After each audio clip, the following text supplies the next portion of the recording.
Hello, everyone.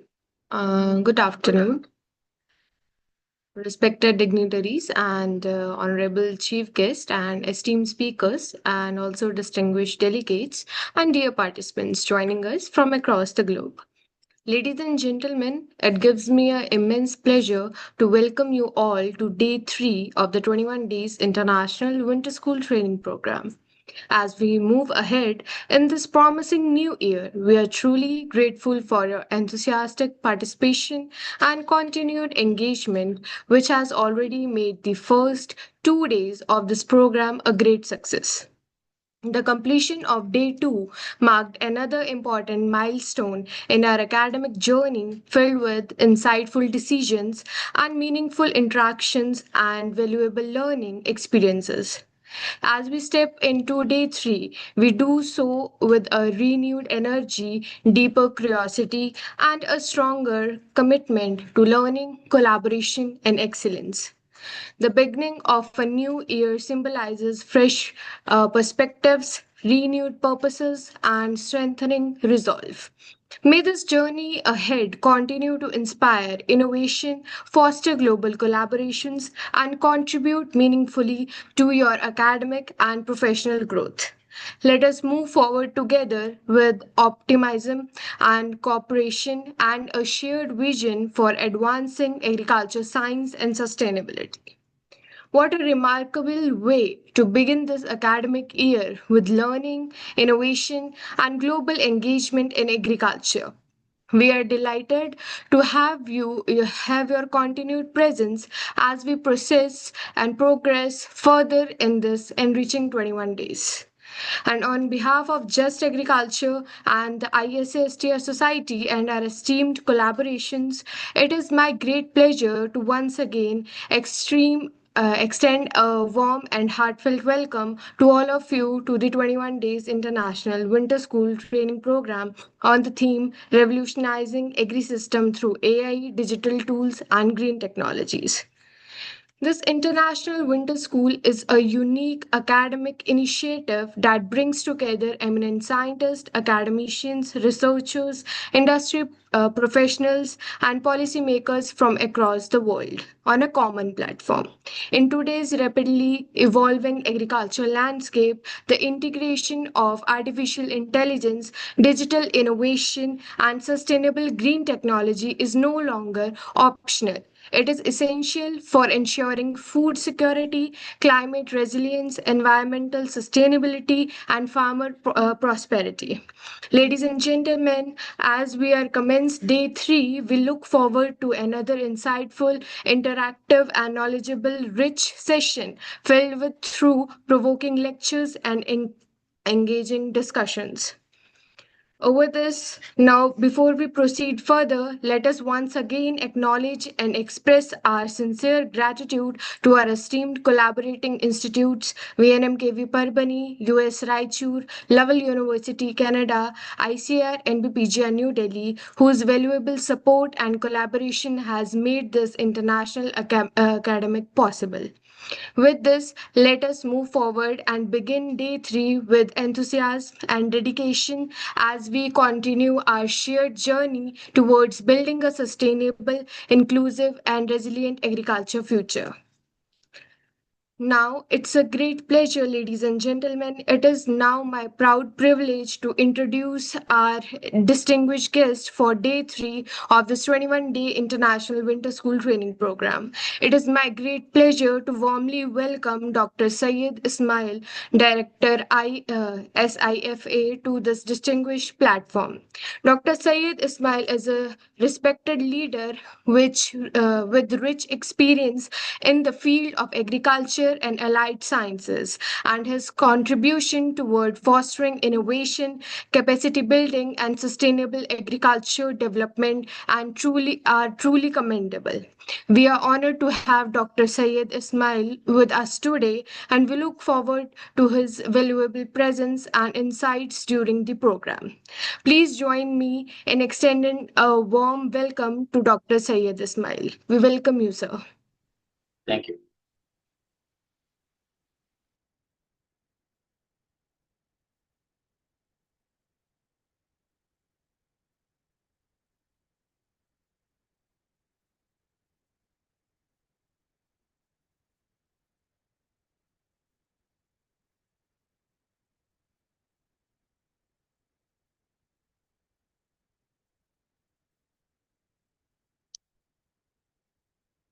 Thank you very much for this opportunity. I will be talking on the theme that is, can India be a global force from people putting up their own and will explore some of the things. I'm an agricultural professional and study. Sorry to disturb you, sir, but actually your voice is not audible to us properly.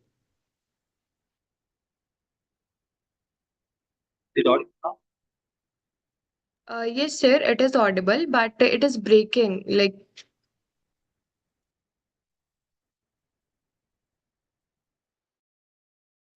Now is it?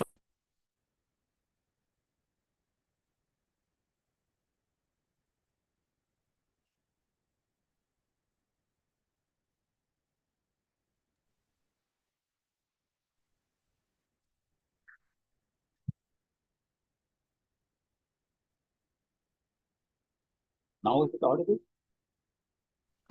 yes, sir, it is audible. Okay. So I'm an agriculture engineer and I studied in from Coimbatore, basically, and I studied in Bangkok. And I've been from the day I graduated of years, I'm in business all the time. I worked in most of my lifetime in electronics, and the last 8 years, uh, the gap of 20 years in industrial electronics back again to agricultural electronics. So you'll find some talks about mechanization and farm mechanization. I will talk about general about the current status of agriculture in India, including some of the policies, the farmers, how they are, and how we are producing today, and about education and what we can do to become global. I would like to first acknowledge and thank my teacher, Professor Gajan Singh, and his recent book published by now TGO.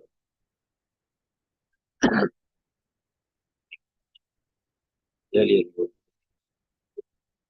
and one chapter in farming I have to compile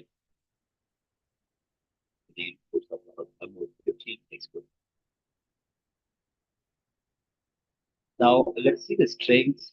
This called SWOT analysis. Most of you might know. What are our strengths to become a global? So we have the largest caravan land. We also have the largest research team. In the, we have really blessed with different climates, soil conditions. It's really few countries. We also have a demographic advantage. We have right now, probably for the next 5 to 10 years, we have a lot of things. After 10 years, we have a lot. But right now, we have a lot of things who can work compared to many countries. We have also a large number of education. We produce a lot of graduates in all disciplines in agriculture. And we also have a huge agricultural base with almost 80% of 70, 80% population dependent on agriculture for more than that. What are our weaknesses till now? Our weaknesses, we work in silos. For example, an agronomist work on his own, the horticulturist works on his own, and people have really not collaborated that much as required. That is an industry works independent. We'll see some of the afterwards point. But I think this is one of the biggest weakness what we have. Next is we have the extension department and a lot of work, but really when you walk into the farmers, you don't find much work. There's a lot of work to be done on the technology available and what is good, what is bad. Monocropping, unfortunately, you are into it. For example, in Maharashtra, grow cotton, soybean, also, and many places only paddy or wheat, some sugarcane. I mean, that's all we do. We don't have, like 50 years back, what we used to do. We don't have the if multiple crops. We don't use excessive chemicals and water very much. We have poor infrastructure like roads, for excepting of course Punjab, Haryana, where the countries made the roads, but still the transport infrastructure, storage infrastructure, they are very poor. Our supporting policies will see also not so much supporting to achieve this. And now the another important part is the land. You see, I think you walk into the field and see the sugarcane field, soybean field. You will not find any nation. You find only some tribe. What are the opportunities? We have wide variety of crops. We have the experience. Our farmers have been growing this earlier times. If you ask your grandfather, he will tell you how he grew groundnuts, how he grew sorghum, he grew um, uh, sunflower, for example. So much variety. So we can produce too. And we can supply around the year. We don't have only a climate, cold climate, very warm. We have very good export potential and it's growing now. And all the things we can live with it. Threats right now we have is the irreversible damage. Soil we have done almost. We're going to do it if we don't take up now. Our health is deteriorating, and we have a lot of input from the agriculture side. We see that. And we also have because we say 80% of all in agriculture, but actually deployment still is the issue. So we'll see how to overcome this, some of the possibilities, how to improve our strength and not worry about much of weakness will go away, but remove the threats. So probably we can. What is the current scenario? I will go fast in this slide, current scenario, to tell you how India is there, how we can become a global food power. See, we produce actually more than required. In many of the rice, wheat, we produce more. And even sugarcane, we have almost, I think, 20-30%. We're producing 20% more for 5 years. That's how we diverted it now, is sugarcane. So, but this is not a bad news. Good, we are growing very good. Unfortunately, we have some issues with the use of chemicals more, so we have some problems with exporting some of the products. Now it's getting clear slowly. But if you see it, the right side danger, what we have is edible oils. It's the biggest problem. We import edible oil only next to diesel, the crude oil. That's the biggest problem. We don't grow enough edible oils. There have been some moments we'll talk about detail. Regarding poultry and meat, we produce more than. And milk, of course, we are one of the biggest producer of milk. Cotton, yes, yes and no. Right now, cotton is not in very good shape, but India has been a very good cotton grower, and we have issues in cotton growth, and we are no more the number one to stay in cotton. And sugar, of course, we produce more. We produce more, and then problem is in producing more, we have damaged a lot of soil. There are a lot of silent soil also. So fish production, yes, we have improved a lot in fish production, which has been ignored so far. So it looks very good for India. Actually, it's growing very good in food production, and people have been talking last 40 years. I think always they talk about green revolution, produce more, people are hungry. It doesn't exist actually for the last 7, 8 years, or 10 years. You see, it doesn't exist. 20 years almost, we are self-sufficient in food. Only problem is the farmers are not rich. Farmers are poor, very poor. So farming itself is not profitable. There are other issues for it. And of course, for the academic also, we have issues because of that also. We'll see that in the next slide. Now, deficiency of soil, you see, on the left side, soils, for example, copper is okay. We are 94%. So what is missing for us is sample 26%. That's fine. But think about organic carbon as in red color. So we lost everything actually. When you see here, deficient Indian soils are very deficient. These are all latest data, probably 22, 24 data, most of them. Right side, you see micronutrients. We are not doing so bad as it was claimed before. By 7 years, I know nitronutrients almost comparable to the global standard. Yes, slight difference we have, but that is not a big issue. The main problem is the left side, what we see, organic carbon, nitrogen. The soil health, for example, I give small pointers to you to understand. The NPK should be 4:2:1. That's a normal standard required.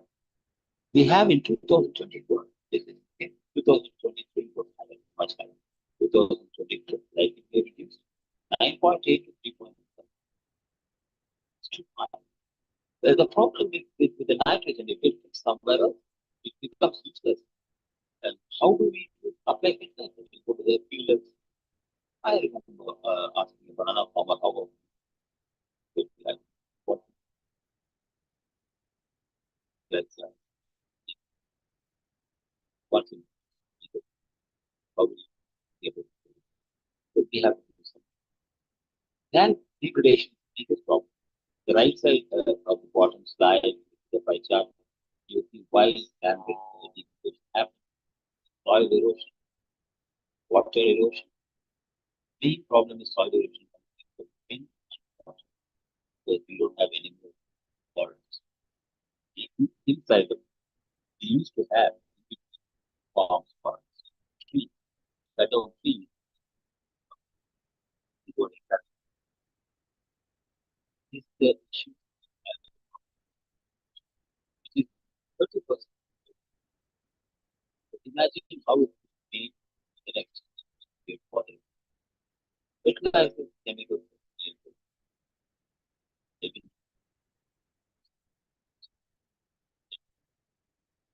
probably the third or fourth of the import budget. That's how the government obviously reduce it. Unfortunately, import is done somebody else, and somebody gives estimation, and somebody distributes. So actually, I don't think farmers want to apply more. It's a very, very critical when you put the form, when you will understand not only the farmers don't have any guidance. Yeah. Even the soil has got issues of really not bad. You put in the field. So unless you know what is it is, how will you take a medicine?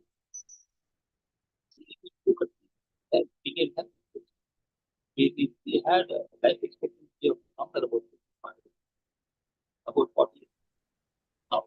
Sorry to disturb you again, sir, but your voice is breaking. Like it is not. Okay, Yes. I will remove the mic.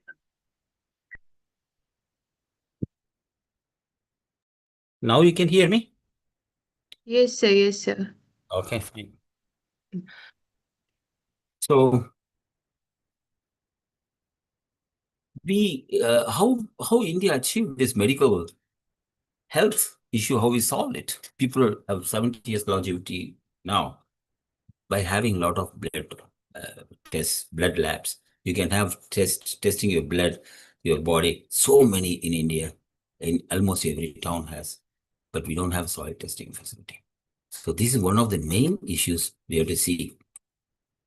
Then I will go, getting slow, I'll go slightly faster. Another important point, what we always say is 1 rupee saved is 2 rupee won. Okay. So it's the food wastage is very high in India. This very less people talk about it. But I think the reality, when you see the figures here, we really waste a lot of food.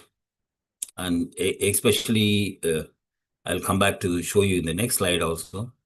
See, the farmer gets only about 30% of the sale price. Okay, sale price may only for 30%. Wastage, you can see the annual wastage of food. See, the problem in India is the farm to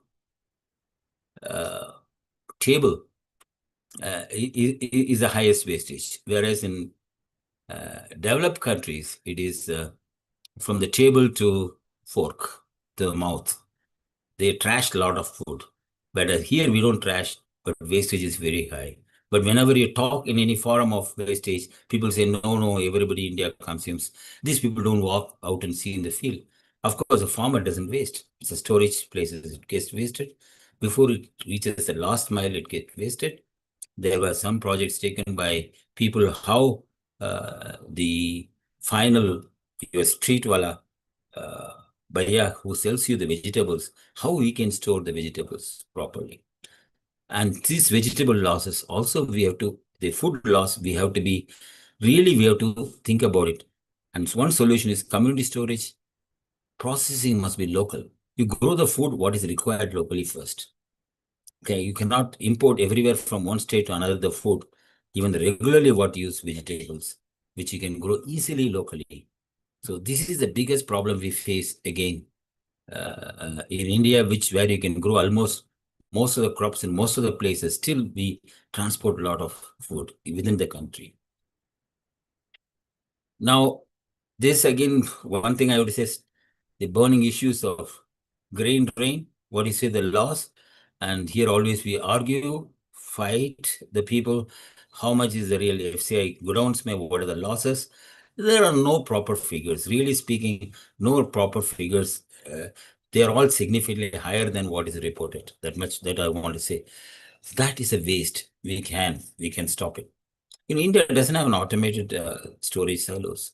Even the 4 years back, what they built up in Punjab and Haryana, they are all manual controlled.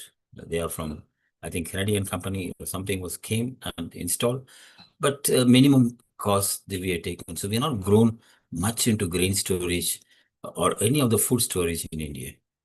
You see, the biomass is another one thing. Now people are talking, which has got a great potential. Okay. Uh, for example, I was surprised to see 60% of banana biomass is waste. Most of the places, banana. I remember from South, we eat almost everything of a banana, the farmer. Starting from the stem, leaf is used, everything is flower, wheat, everything is used. But throughout the country, when you see, this is a statistics say 60% banana biomass is waste. So biomass recycling or putting it back into the soil itself is the biggest problem.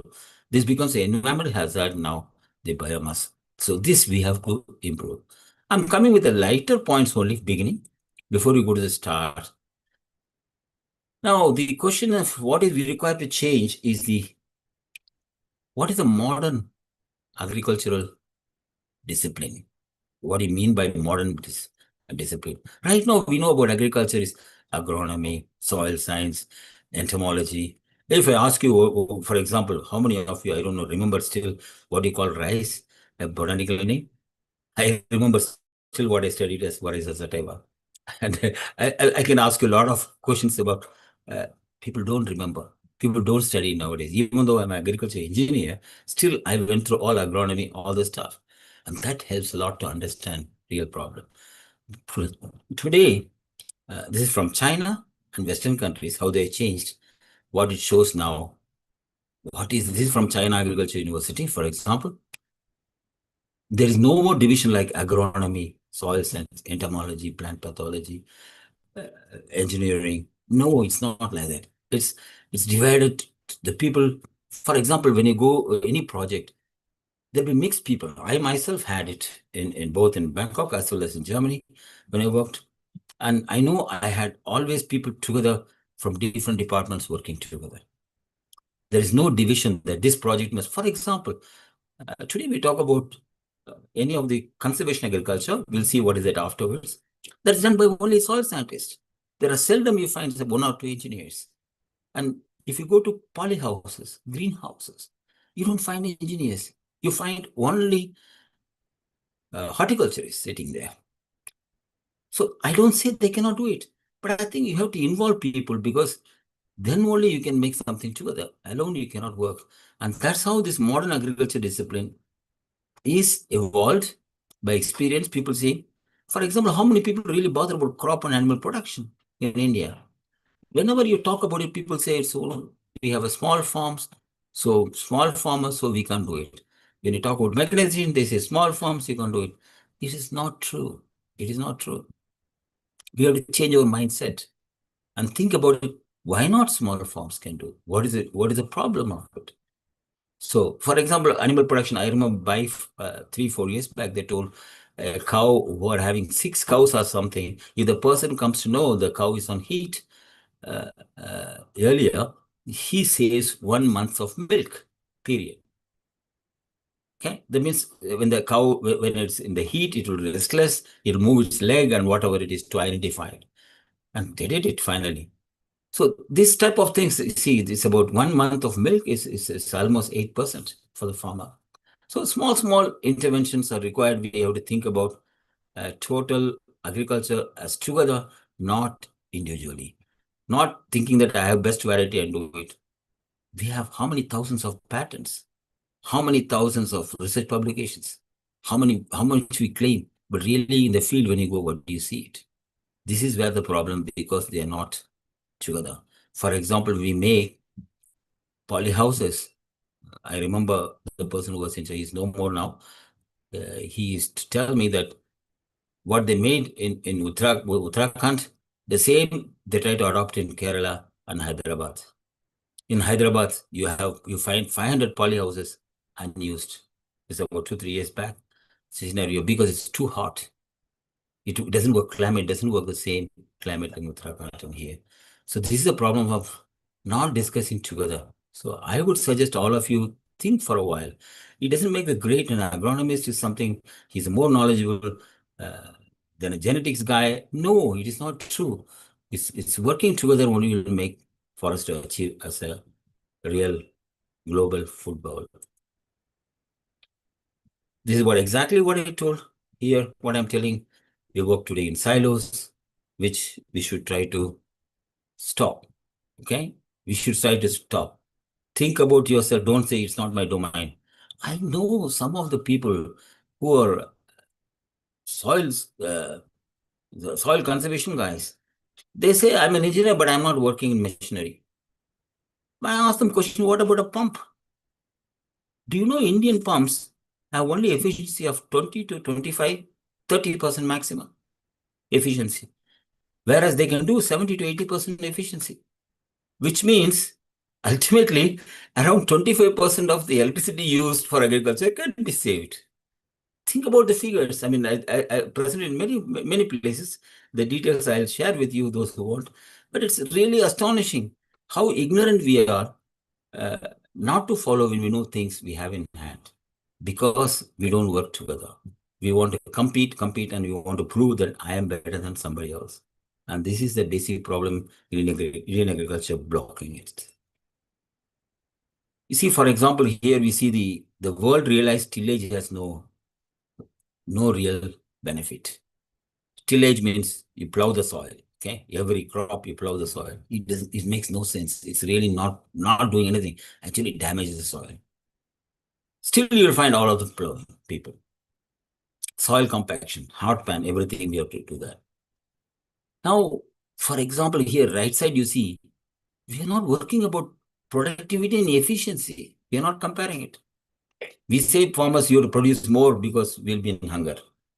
We use 90% of water. 90% of water used in agriculture for drinking, households, we use hardly 2.5%. And industry, power plants, maybe another 3-4%. But 90% in agriculture, we waste. It's not required. If you want to ask me the figures of 35% USA is using and 50% China. Why you have to use 90%? There is no reason. But has it been really put properly? We have a different work done, I say, all the research institutes done, but nothing has reached the farmers to tell them over irrigation will actually reduce your productivity. Fertilizers. Do you know only 30% of fertilizers we apply reaches the plant? Rest of them wasted. Worst part is chemicals when you spray. Hardly 89% only goes to the plant or the insect or disease. Rest of them, 90%, it goes into the soil, water, and the air. Still we spray, we don't have proper equipment to solve this problem. We don't have energy inputs, we don't calculate. For example, simple power factor correction will give you almost 10 to 12% of the energy saving. Very less people are working on it. I'm talking, it's not a solution we'll find overnight, but people must be aware these are all important areas to work, not just to produce better seed only. So rest of the things I showed you already. I'll cover a little bit because we are talking about how we can become a global. So we have to start from somewhere beginning. That's academia and research. Okay, that's where most of the people, this audience is from, as I heard. So when you look at academia and research, what we have to do, it has to work on improving inputs use efficiency. If I apply fertilizer, I must get at least 70%, 80% fertilizer used, or 90%, not just 30%. If I spray, at least let me get 20, 30%, not to waste everything on the air and soil and water. We have to mitigate climate change. The whole work research has to be focused on it. We have to emphasize on soil health, water quality, and environment also. Food, of course, everyone now also in India where they want no chemicals. The awareness is great. Actually, everybody says there are no farm labor available. They are available. They are expensive. That's all. When, for example, cotton picking used to cost 300 rupees per day, now it is 600 to 800 rupees per day, because people don't want to work for very cheap labor. And it's true, there's nothing wrong in them. We have to rework out and see the whole issue, how to solve it. Now they have to work on easy accessibility to food on demand. Food on demand means you should get from nearby, whenever you want. Not necessarily you have to store for a long time, the consumers. Change in food preferences is, again, we have to see in the future, when another 10 years, 20 years, we have to see that we won't have much of animal food available because we won't have land, we have population, there are a lot of other work. We'll not worry much on it. It's only for scientific research people have to think about it. Now, this is academic research is the persistence is the problem. There is no continuity in academic research. Somebody does a master's or a PhD work and he leaves, everything is left there. 1 year, 2 year, everything is there. Tell me, which university really work what they have done is put as a demo piece forever for 10 years or whatever it is, the farmers can come and see. I could not find any one of them till now for that law, excepting some polyhouse, looks like structure, but nothing inside. That's what you find most of the places. And the most of the research is done to publish papers. Okay, and publish papers means or file patents. This has to change. You have to change, because a patent, I'm telling you the truth, is 40,000 rupees if you pay, you get a patent in India, almost. Okay, whether it's useful, useless, doesn't matter. You get a patent inside. But that is not going to help the Indian agriculture.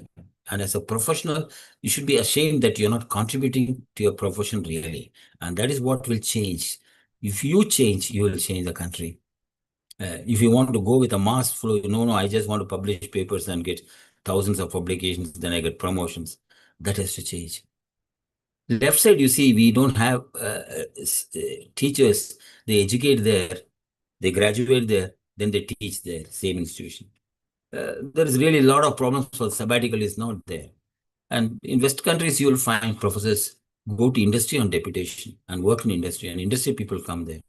Recent NEP they have made, getting professors from outside industry, but I have not seen it working any of the university till now.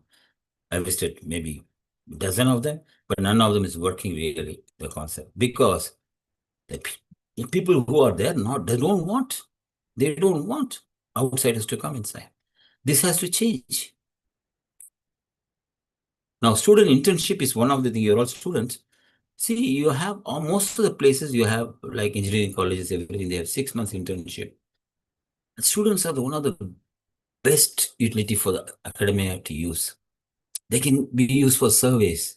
The student must spend the time in the farm with the farmer. Otherwise, don't give him a degree. Don't give him a degree. Try that.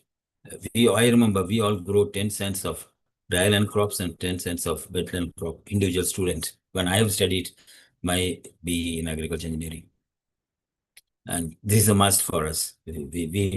All the work we did, so we know exactly what. And we had extension work. We have to go to the farmers, field and talk. That's how we learned all the stuff what we had to do. And today it's not there. The education system has changed. Even the syllabus has changed a lot, become reduced. And so little we learn, and only like hearts which bound with the both sides. I mean, this has to change. So one way for us, instead of others will change, you start reading for yourself. Today you are in a world where your internet is available and all information are available to you. You start asking questions. Why, how? Probably internet can teach you nowadays, chat GPT or whatever you call. They teach you, maybe not 100% right, but to an extent at least better than your professors, the things who are not willing to teach certain areas, or they are not aware of certain areas. So this has to change. I asked many of the colleges, how many students want to do business? Hardly one in hundreds of 800,000, like that. Nobody wants to do. I recently asked, it's not only for agriculture, it's also IITs. IIT Delhi, one person I asked recently, doing PhD, I told him, what do you want to do afterwards? You want to become again a professor? I mean, this is not, it's endless cycle. We are producing only professors and teachers within the same institute, churning the same thing out. I think you should get out. The world is very big and beautiful outside also. Academic research focus is very important.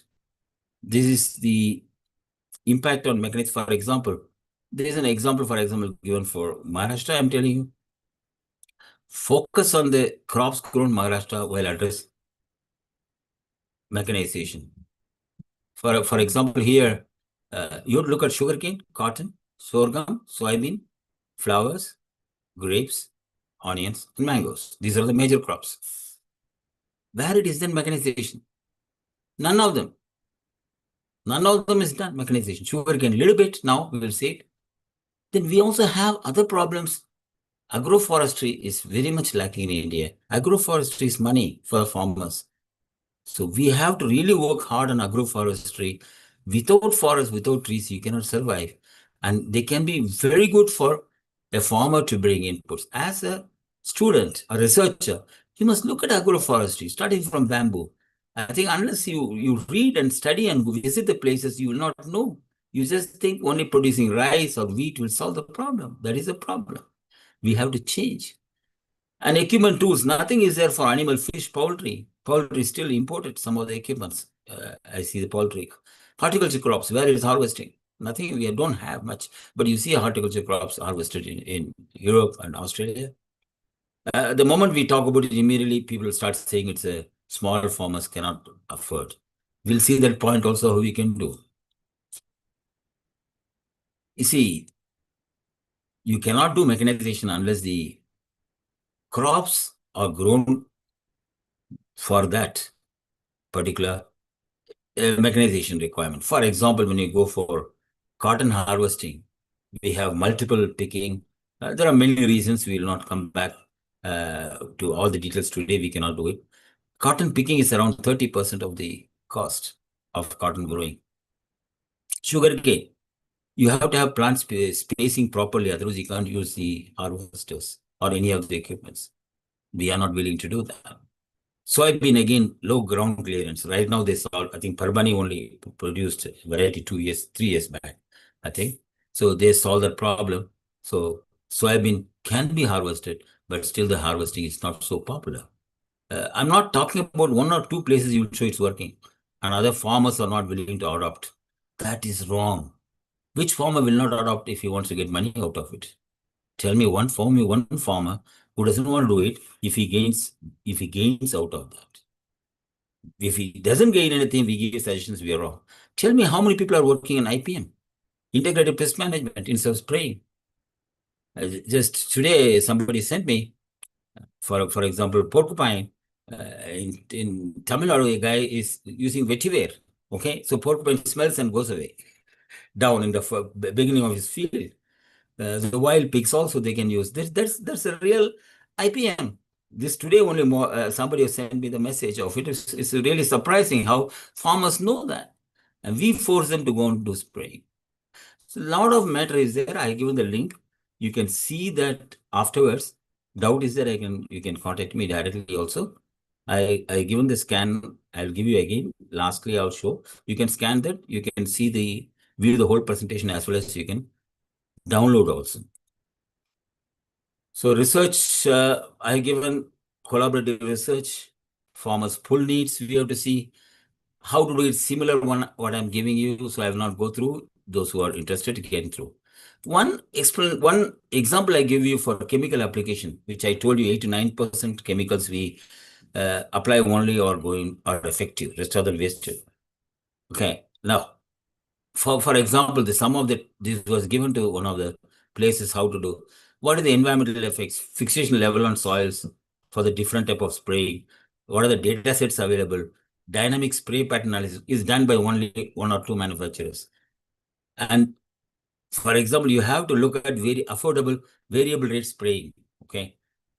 Directional spraying directly. There are so many. Electrostatic spraying right now, I think 10 years back, I started electrostatic spraying, I think 30 years back, one student did under me for electrostatic spraying, very first, 35 years, I think. Oh, yes, he retired also, becoming professor, he retired already. So now still we don't find that very much in India. It's imported still from Italy. So this is an example you take like this. If you go, each area you can go and think about it. This information is available to you. You have to only look for it. Like they say, we can bring horse to the water, but water the horse has to drink. So information is available to you all. People are ready to help you, but you in this profession must take the interest to learn it. I will cover 1 minute of the subsidies. We give no subsidies. I will not explain you all. Subsidies we give for buying equipments, right? Subsidy fertilizer. But I think problem is, even if you give subsidy, 80%, 90% give some of them. Farmers cannot afford still to buy. Suppose I buy an equipment, how will I update it? How will I maintain it? Who will pay for it? So another option now we're proposing for last several years is the assistance you give to farmers. You give us incentive to them. Suppose a farmer wants to spray a field, let somebody spray for him, and then you pay the spraying cost a part of it. The service based. So this probably will be more effective than subsidies which are used hardly by rich farmers only nowadays, most of them. Now I'll just go through fast 2-3 minutes on farm mechanization, because this is my field, which I told you before we wrote. You see the left side is the power availability is important. How much power we have in a farm, also productivity, also yield also is increased right side. So we have to have more farm power. You see here, Maharashtra is down there, Rajasthan down here, Punjab and Haryana the highest power because they have all the tractors and stuff like that.